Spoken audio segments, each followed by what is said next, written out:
ನಮೋ ಭಗವತೆ ವಾಸುದೇವ. ನಮಸ್ತೆ ಫ್ರೆಂಡ್ಸ್, ನಾನು ಕೃಷ್ಣ ಮಾತಾಡೋದು. ಇವತ್ತು ನಾವು ಇರುವಂಥ ಫ್ಲ್ಯಾಟ್ನಲ್ಲಿ ವಾಸ್ತು ನಮಗೆ ಅದು ಅನ್ವಯಿಸುತ್ತಾ ಅಂತ ಎಷ್ಟೊಂದು ಜನಕ್ಕೆ ಡೌಟ್ ಇದೆ. ಪ್ರಥಮವಾಗಿ ನಮ್ಮ ಶಾಸ್ತ್ರದಲ್ಲಿ ಏನು ಹೇಳುತ್ತೆ ಅಂದರೆ, ನಮ್ಮ ವಾಸ್ತುಶಾಸ್ತ್ರದಲ್ಲಿ ground floor, first, second, third ಮತ್ತು ಫೋರ್ತ್ ಫ್ಲೋರ್ ತನಕನೂ ನಮಗೆ ಈ ವಾಸ್ತು ಅನ್ವಯಿಸುತ್ತೆ. ಮತ್ತು ಈ ವಾಸ್ತುಗೆ ಸಂಬಂಧಪಟ್ಟಿದ್ದು ನಾವು ಕೇರ್ಫುಲ್ ಆಗಿ ಚೆಕ್ ಮಾಡ್ಕೋಬೇಕಾಗುತ್ತೆ. ಇನ್ ಕೇಸ್ ನಾವು ಏನಾದರೂ ಫ್ಲ್ಯಾಟ್ಗಳಿದ್ದೀವಿ, 10th ಫ್ಲೋರಲ್ಲಿದ್ದೀವಿ, 15th ಫ್ಲೋರಲ್ಲಿದ್ದೀವಿ ಅಂತ ನೀವೇನಾದ್ರು ಹೇಳಿದ್ರೆ ಅಷ್ಟು ನಿಮಗೆ ಅನ್ವಯಿಸೋದಿಲ್ಲ.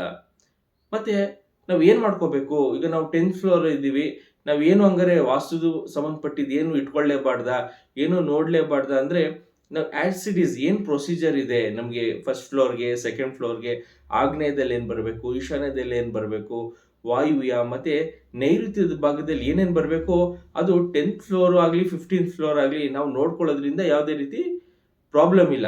ನಾವು ನೋಡಿಕೊಂಡ್ರೆ ತುಂಬ ಉತ್ತಮ. ಇದ್ರ ಜೊತೆಗೆ ನಾವು ಈಗ ಆಲ್ರೆಡಿ ಅಂದೆ 4th ಫ್ಲೋರ್ ಆದಮೇಲೆ ವಾಸ್ತು ಅಷ್ಟು ಇಂಪ್ಲಿಮೆಂಟ್ ಆಗಲ್ಲ ಅಂತ. ಬಟ್ ನಾವೇನು ಮಾಡ್ಬೋದು ಅಂದರೆ ಪಾಸಿಟಿವ್ ಎನರ್ಜೀಸ್ನ ತರ್ಬೋದು.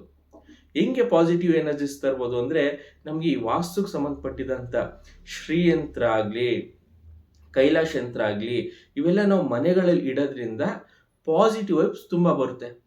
ಇದ್ರ ಜೊತೆ ಅಡಿಷ್ನಲ್ ಆಗಿ ನಾವು ಕುದುರೆ ಲಾರ್ನಲ್ಲಿ ಇಟ್ಕೋಬೋದು, ಮತ್ತು ಗೌತಮ ಬುದ್ಧ ವಿಗ್ರಹ ಇಟ್ಕೋಬೋದು, ಲಾಫಿಂಗ್ ಬುದ್ಧ ಇಟ್ಕೋಬೋದು, ಅಕ್ವೇರಿಯಂ, ಮತ್ತು ಎಷ್ಟೊಂದು ಜನ ಮನೆಗಳಲ್ಲಿ ಇಟ್ಕೊಂಡಿರ್ತಾರೆ ಆನೆದು ಮತ್ತು ಟಾಟಾಯಿಸ್ದು ಆಮೆ ವಿಗ್ರಹ ಇಟ್ಕೊಳ್ಳೋದು.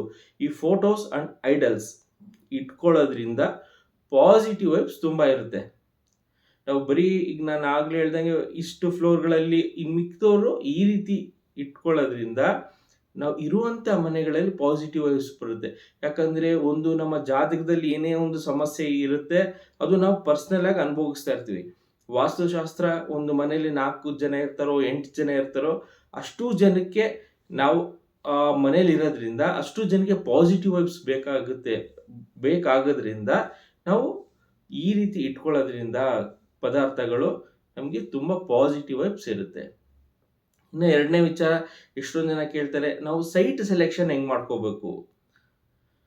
ಸೈಟ್ ಸೆಲೆಕ್ಷನು ನೀವು ಫಸ್ಟು ಸ್ಕ್ವೈರು ಮತ್ತು ರೆಕ್ಟ್ಯಾಂಗಲ್ ಈ ರೀತಿ ಸೈಟ್ಸ್ ನೀವು ಹುಡ್ಕೊಳ್ಳೋದು ತುಂಬ ಉತ್ತಮವಾಗಿರುತ್ತೆ.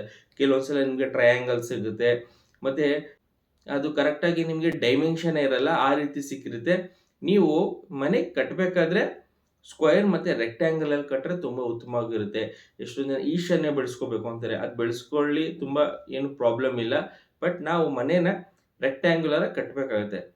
ಇದಕ್ಕಿಂತ ಮುಂಚೆ ಇಂಪಾರ್ಟೆಂಟ್ ಏನಪ್ಪ ಅಂದರೆ ಸೈಟ್ ಸೆಲೆಕ್ಷನ್. ಆಗಲೇ ಹೇಳ್ದಂಗೆ ನಾವು ಸೈಟ್ನ ಸೆಲೆಕ್ಷನ್ ಮಾಡಬೇಕಾದ್ರೆ ಉತ್ತರಕ್ಕೆ ಇಳಿಜಾರು ಇರಬೇಕಾಗುತ್ತೆ ಮತ್ತು ಪೂರ್ವಕ್ಕೆ ಇಳಿಜಾರಾಗಿರಬೇಕಾಗುತ್ತೆ. ನೀವು ಮನೆಯೇ ನಿಂತ್ಕೊಂಡ್ರೆ ನೀರು ಬಿದ್ದಾಗ ಉತ್ತರಕ್ಕೆ ಹರಿಬೇಕು, ಇಲ್ಲದ್ರೆ ಪೂರ್ವಕ್ಕೆ ಹರಿಬೇಕು.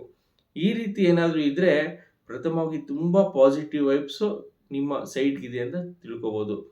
ಇನ್ನು ಎರಡನೇ ವಿಚಾರ, ನೀವಿರುವಂಥ ಸೈಟಲ್ಲಿ ಹೆಂಗೆ ಚೆಕ್ ಮಾಡ್ಕೊಳ್ಳೋದು, ಈ ಸ್ಟ್ರಾಂಗ್ ಆಗಿದೆಯಾ, ಚೆನ್ನಾಗಿದೆಯಾ. ನಾವು ತಗೊಳ್ತಿರುವಂಥ ಸೈಟ್ ಒಂದು ಚೆಕ್ ಮಾಡೋದಾದ್ರೆ ರೋಡ್ ಇಟ್ಸ್ ಅಂತೆಲ್ಲ ಬರುತ್ತೆ. ನಾನು ಹಳೆ ಎಪಿಸೋಡಲ್ಲಿ ಇದರ ಬಗ್ಗೆ ಫುಲ್ ಇನ್ಫಾರ್ಮೇಷನ್ಸ್ ಕೊಟ್ಟಿದ್ದೀನಿ. 16 ಟೈಪ್ ರೋಡ್ ಇಟ್ಸು, ಅದರಲ್ಲಿ ಎಲ್ಲೆಲ್ಲಿ ರೋಡ್ ಇಟ್ಸ್ ಆದರೆ ನಮಗೆ ಇಂಪ್ರೂವ್ಮೆಂಟ್ಸ್ ಆಗ್ತೀವಿ ಜೀವನದಲ್ಲಿ. ಈಗ ರೋಡ್ ಇಟ್ ಅಂತಾರೆ, ಬರೀ ಎಲ್ಲ ರೋಡ್ ಇಟ್ಟು ನಮಗೆ ಕೆಟ್ಟದಾಗಲ್ಲ. ಕೆಲವೊಂದು ರೋಡ್ ಇಟ್ಸ್ ಇದ್ರೇ ನಾವು ಜೀವನದಲ್ಲಿ ತುಂಬ ಅನುಕೂಲ ಆಗುತ್ತೆ. ಆ ರೋಡ್ ಇಟ್ ಯಾವುದು, ನನ್ನ ಹಳೆ ಎಪಿಸೋಡಲ್ಲಿ ಕ್ಲಿಯರಾಗಿ ಹೇಳಿದ್ದೀನಿ ರೋಡ್ ಇಟ್ಸ್ದೆ. ಅದನ್ನ ನೋಡೋದ್ರಿಂದ ನೀವು ಒಳ್ಳೆ ಇನ್ಫಾರ್ಮೇಷನ್ ಸಿಗುತ್ತೆ. ಇನ್ನು ಮೂರನೇ ವಿಚಾರ, ಈಗ ಸೈಟ್ ಸೆಲೆಕ್ಷನ್ನಲ್ಲಿ ಕೆಲವೊಂದು ಈಗ ನಾನು ಹೇಳುವಂಥದ್ದು ಮುಂಚೆ ಹೆಂಗೆ ಮಾಡ್ತಾಯಿದ್ರು ಅನ್ನೋದು ನಿಮ್ಗೆ ತಿಳಿಸ್ಕೊಡ್ತೀನಿ. ಈಗಿನ ಕಾಲಕ್ಕೆ ಅದು ಮಾಡೋಕ್ಕಾಗಲ್ಲ.